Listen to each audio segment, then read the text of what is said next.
Bismillah, walhamdulillah, wassalatu wassalamu ala rasulillah wa ala alihi wa ashabihi wa mawalah, amma ba'd. Wa bihadha yatabayyan mutabaqatul ayah litarjamah. Ila hadha? Jayid. Qala rahimahullah di dalam syarahnya terhadap kitab Tauhid, dengan ini jelaslah keterkaitan ayat ini dengan terjemah. Karena terjemahnya tentang masalah tawakal. Fa idza kana huwal kafi li'abdih, kalau dia Allah Subhanahu wa taala adalah yang maha mencukupi terhadap hambanya, wajaba alla yatawakkal illa alaih, maka konsekuensinya jangan bergantung kecuali kepadanya yang maha mencukupi. Karena manusia nggak akan bisa mencukupi. Wa matal tafata biqalbihi ila siwahu, dan kapan dia berpaling dengan hatinya kepada selain Allah, bergantung kepada selain Allah, wukila ila man iltafata ilaih, maka akan diserahkan kepada siapa yang dia bergantung padanya, kepada apa yang dia bergantung padanya. Siapa kalau akil, apa kalau ghairu akil. Kadang-kadang manusia yang berpaling dari Allah untuk bertawakal pada makhluk ada dua jenis. Ada yang bertawakal pada yang ghairu akil, ada yang bertawakal pada yang akil. Yang ghairu akil seperti bertawakal pada kerisnya, pada jimatnya, pada kuburan, pada segala macam, ghairu akil. Ada juga yang bertawakal kepada manusia atau jin. Maka kita katakan dengan dua bahasa, siapa dan apa. Wukila ila man iltafata ilaih, wukila ila ma iltafata ilaih. Akan dipasrahkan kepada apa yang dia bergantung padanya, atau kepada siapa yang dia bergantung padanya. Sebagaimana dalam hadis, man ta'allaqa syai'an wukila ilaih. Siapa yang bergantung pada sesuatu, maka dipasrahkan kepadanya. Kalimat ta'allaqa bisa bermakna bergantung pada sesuatu. Tetapi dalam riwayat, makna ta'allaqa adalah menggantungkan. Tu'alliq. Man 'allaqa tamimatan faqad asyrak. Wa kilahuma min aslin wahid. Dari asal suku kata yang sama.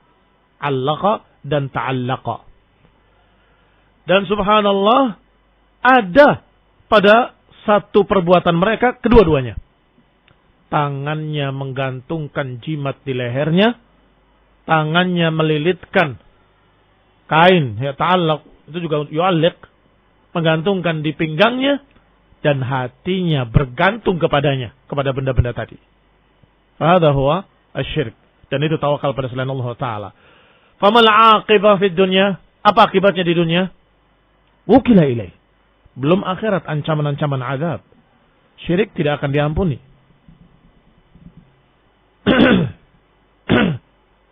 La yaghfiru an yushraka bihi wa yaghfiru ma duna dzalika liman yasha.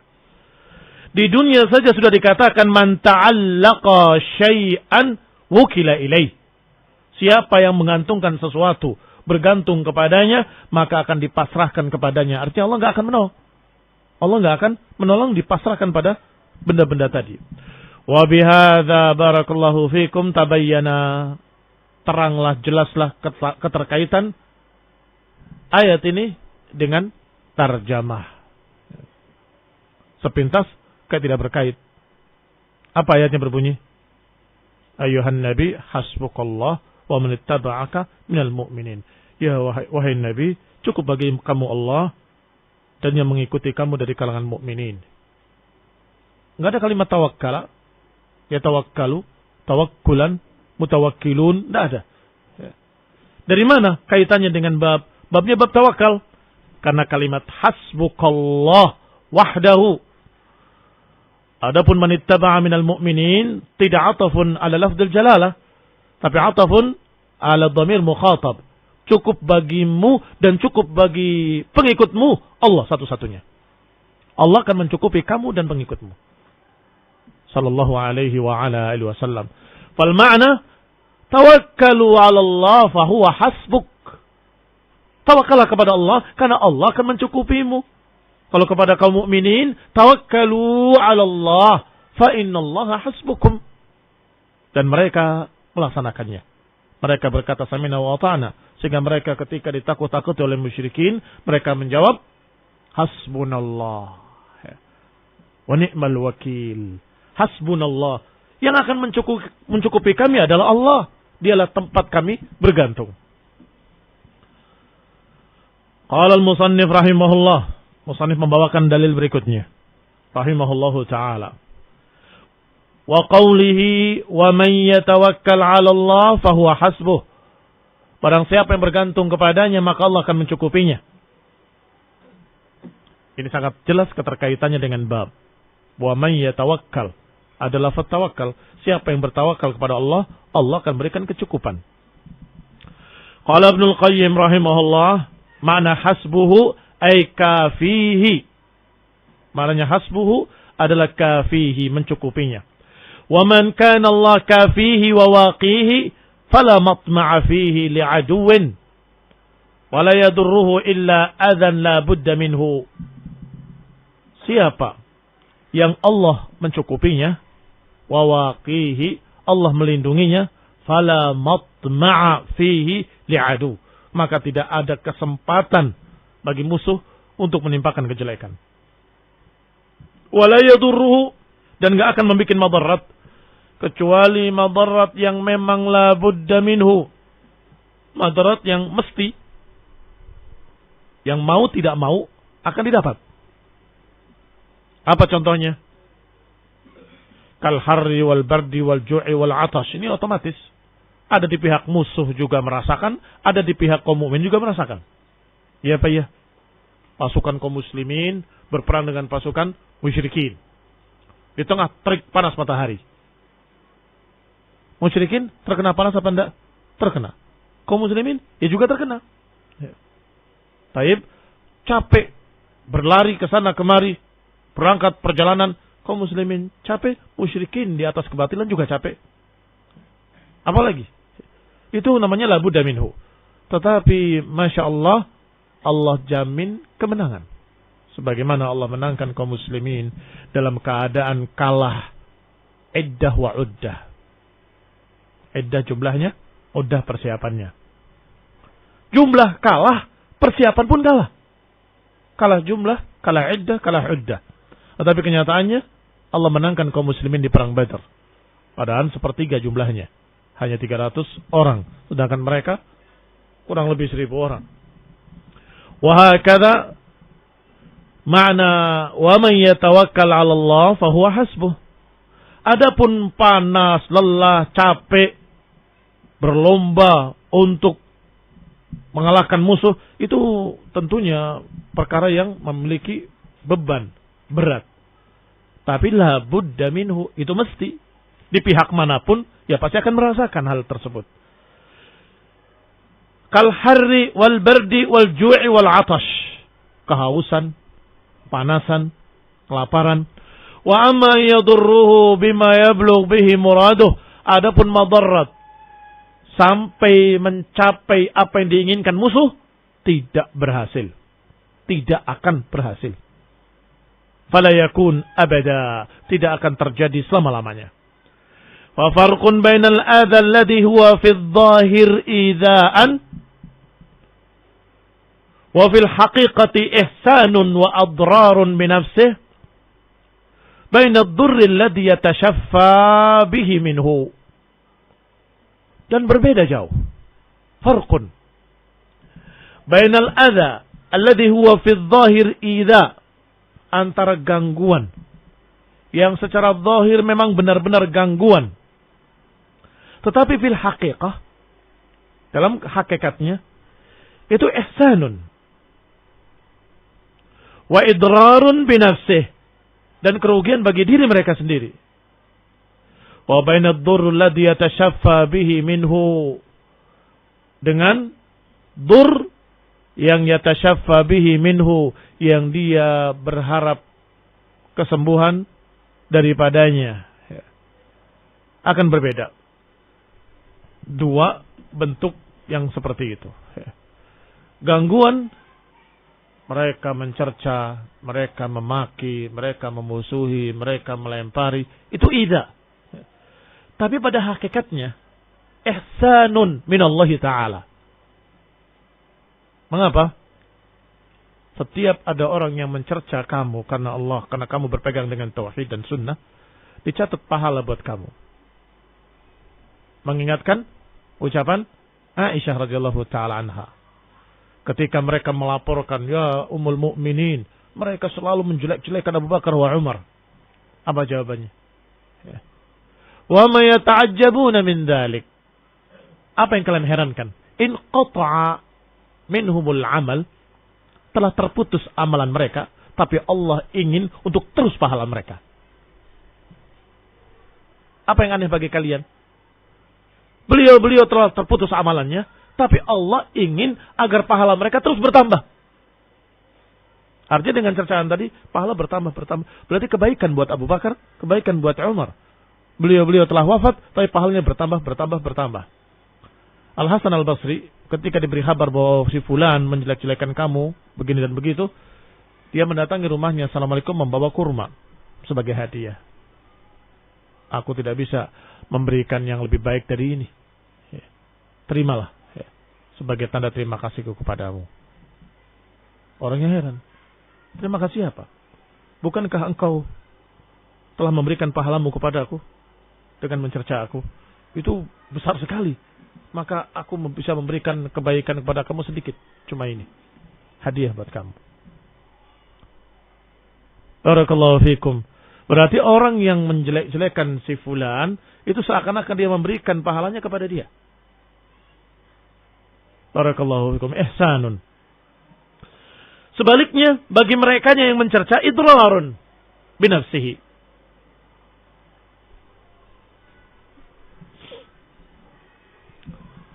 Dengan mereka menentang dakwah, mereka yang rugi. Mereka tidak mau mendengar nasihat, mereka yang rugi. Mereka memusuhi dakwah tauhid, mereka yang rugi. Mereka mencerca da'i, ustadz yang mengajarkan tauhid, mereka sendiri yang rugi. Mereka menentang Rasul, memusuhinya, memeranginya, mereka sendiri yang rugi. Baik.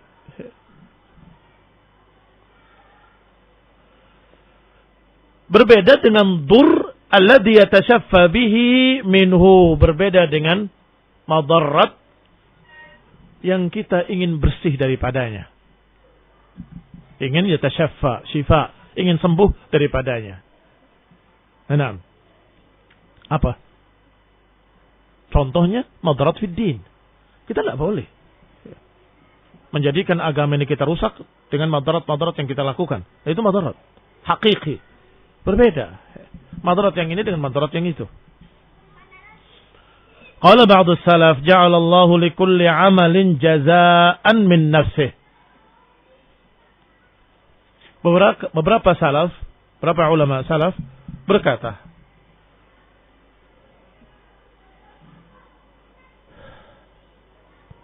Allah telah menjadikan setiap amalan ada balasannya dari dirinya sendiri, dari zatnya sendiri. Ja'ala jazaa'a tawakkul alaihi nafsa kifayatihi. Orang yang bergantung kepada Allah, bertawakal kepadanya, pahalanya dari jenisnya sendiri. Kalau berharapnya pada Allah, bergantungnya pada Allah, maka didapat apa yang diharapkan, yaitu kafihi, Allah akan mencukupinya. Wa man yatawakkal 'ala Allah fahuwa hasbuh. Ini yang sering diucapkan al-jazaa'u min jinsil amal. Balasan itu sesuai dengan bentuk amalannya. Amalannya bergantung pada Allah, maka balasannya dicukupi oleh Allah. Min jinsi. Walam yaqul falahu kadza wa kadza minal ajr. Tidak dikatakan barang siapa yang bertawakal maka sekian-sekian pahalanya, tidak. Tetapi balasannya adalah dari jenisnya. Kamu bergantungnya pada Allah, dicukupi oleh Allah SWT. Karena husnudzan pada Allah, maka Allah berikan prasangka yang baiknya. Benar-benar Allah bantu dia. Kama qala fil a'mal, sebagaimana dikatakan dalam a'mal, amalan-amalan lain, bal ja'ala nafsahu subhanahu wa ta'ala kafi 'abdahul mutawakkil 'alaihi wa hasbihi wa waqihi. Bahkan Allah jadikan dirinya sebagai yang mencukupi hamba tadi yang bertawakal. Allah yang menjaganya, Allah yang melindunginya, Allah yang mencukupinya. Falau tawakkal al-'abdu 'ala Allahi haqqa tawakkulih. Barang siapa yang bertawakal, kalau seorang hamba bertawakal pada Allah dengan sebenar-benarnya tawakal, wa kadathu as-samawati wal ardu wa man fihinna, kemudian dia dibikin tipu daya rencana jahat kepadanya oleh seluruh yang di langit dan seluruh yang di bumi, pasti Allah akan berikan jalan keluar daripadanya. Masya Allah. Walaupun direncanakan dengan rencana jelek oleh seluruh langit dan bumi, Allah akan berikan jalan keluar. Karena bertawakal pada Allah Ta'ala. La ja'ala lahu makhraja. Dan Allah pasti akan memberikan jalan keluarnya. Kafahu wa nasarahu. Allah akan cukupi dia. Allah akan tolong dia. Wa ma yatawakkal 'ala Allah haqqa tawakkulihi. Apa lanjutannya? La yurzaqun kayurzaqut tayr an taghdu khimasan wa tumsi bitana, atau kama qala fi riwayah. Kalau seseorang bertawakal pada Allah dengan sebenar-benarnya takwa, maka dia akan diberi rezeki seperti burung. Pagi terbang dalam keadaan kosong temboloknya, pulang sudah penuh. Khimasan, kempes temboloknya. Tetapi kembali sudah penuh. Bitana, sudah penuh isi. Padahal tidak nyimpan, tidak nimbun, tidak punya kulkas di sarangnya, tidak punya, iya kan, nggak numpuk-numpuk makanan, enggak. Nggak ada apa-apa. Besok cari lagi. Masya Allah. Penuh tawakal. Terbang. Pulang sudah penuh, beri makan anak-anaknya, sarangnya. Bukan profesor, bukan doktor, bukan arsitek, bukan pedagang kaya, bukan semua. Tak punya apa-apa. Besok saya akan cari. Tawakal. Malam dalam keadaan nggak punya apa-apa. Pagi terbang, pulang kenyang. Ini khonirin a'azakumullah. Kama yurzaqut tayr taghdu khimasan wa tumsi bitana. Naktafi bihadzal qadar, barakallahu fikum. وصلى الله على محمد وعلى آله وأصحابه وسلم تسليما كثيرا. سبحانك اللهم وبحمدك أشهد أن لا إله إلا أنت أستغفرك وأتوب إليك. والسلام عليكم ورحمة الله وبركاته.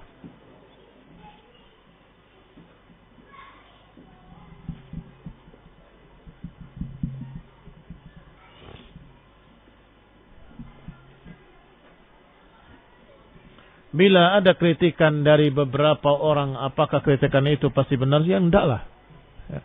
Kita berbicara semuanya dengan hujjah.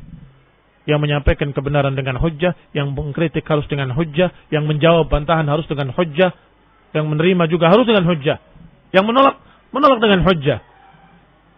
Ad-din dinullah, minallahi ilmuhu. Kama qala Imam Az-Zuhri rahimahullah, 'ala Allahil bayan wa 'ala ar-rasul al-balagh wa 'alaina at-taslim.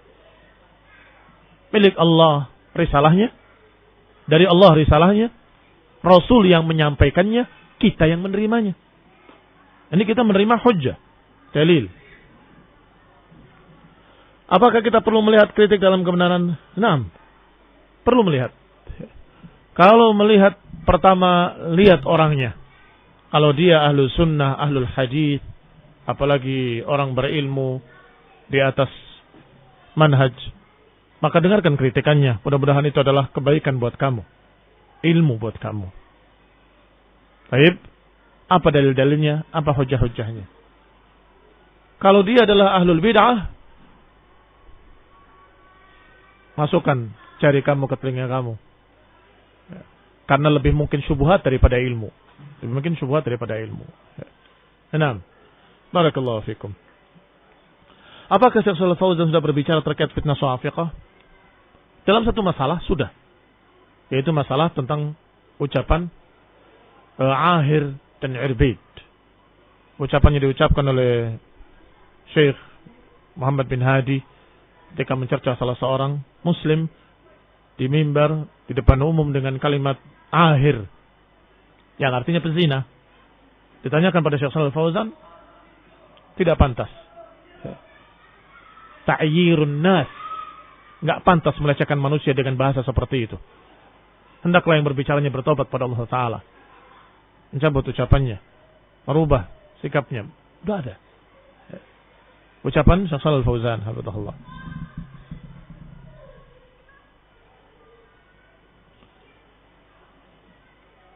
Jubah merah yang polos itu dilarang. Tidak boleh dipakai. Sama dengan jubah yang mu'asfar. Mu'asfar itu seperti dicelup dengan dengan sufrah.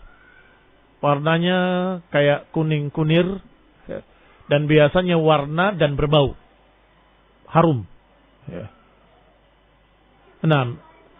Biasanya dipakai oleh perempuan. Seorang sahabat yang memakai pakaian tersebut, Rasulullah mengatakan, ada apa kamu dengan baju dengan warna seperti itu? Apakah disuruh oleh ibumu? Ini kalimat keras sekali. Ummuka amaratka bihadza? Apa ibumu yang menyuruh seperti ini? Ya Rasulullah, apakah aku berikan saja kepada para wanita di rumah? Qala la, ihriqha. Tidak, bakar. Kata para ulama, maknanya itu adalah ungkapan kemarahan Rasulullah SAW. Bahwa laki-laki tidak pantas memakai pakaian seperti itu. Adapun riwayat Rasulullah SAW berkhutbah pada khutbah Id dengan baju merah, kata Ibnu Qayyim rahimahullah dalam Zadul Ma'ad, bahwa disebutkan Yamaniyah. Merah Yamaniyah. Hamra'a Yamaniyah. Merah Yamaniyah. Sedangkan kain Yamaniyah saat itu semuanya lurik, nggak ada yang polos. Lurik itu bergaris-garis. Merah lurik bergaris-garis. Sehingga kata beliau, kata Ibnu Qayyim, untuk menjamakkan dua hadis ini, di sini dilarang memakai merah, di sini Rasulullah memakai merah. Merah bukan yang polos, tapi bergaris-garis. Nah, barakallahu fikum. Celup saja menjadi hitam. Barakallahu fikum. Apakah boleh bagi orang yang memiliki kecacatan pada tangan kanannya ketika dia bertasyahud mengisyaratkan dengan jari telunjuknya menggunakan tangan kiri? Saya tidak tahu. Wallahu ta'ala a'lam. Yang jelas kalau dia cacat dia punya udzur. Dia punya udzur. Apakah bisa diganti dengan yang kiri? Saya tidak tahu. Wallahu ta'ala a'lam bis-shawab. Wa barakallahu fikum. Subhanakallahumma bihamdik.